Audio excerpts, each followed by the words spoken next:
Mark wants to know, do you have any tips on how to replace internally routed cables? I always dread changing mine.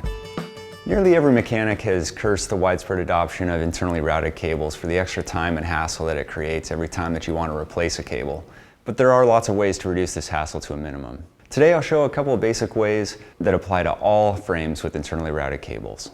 The most important thing to remember when installing internally routed cables is to avoid rushing into it. Oftentimes, once you remove the inner wire or the cable housing, you've lost your opportunity for a smooth installation. So stop and think ahead before you start. Make sure that you have all of the right tools and parts that you need to get the job done right. That includes good lighting and also a small flashlight to look inside the frame if you have to. The most commonly used part to aid in the installation of internally routed cables is thin tubing that you can slide over your old cable.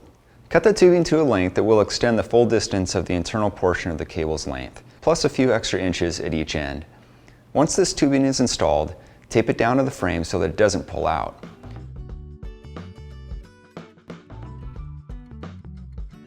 Remove the old cable and then slide the new cable in through the tubing.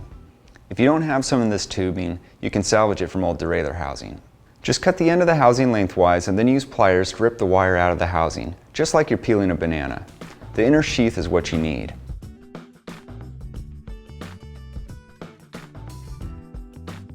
In the cases where you've made the mistake of pulling the cable out of the frame before first chasing it with your tubing, you'll need a different solution.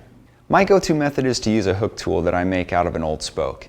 To make this tool, I start by cutting the spoke to about 150 millimeters long, and then grind the cut end to a point with a taper that is about 1/4 inch long. Then take a good pair of heavy-duty needle nose pliers and bend the point into a hook. Use your flashlight and this little hook to find the cable. Then use your hook tool to pull the cable out of the hole in the frame, and you're all done.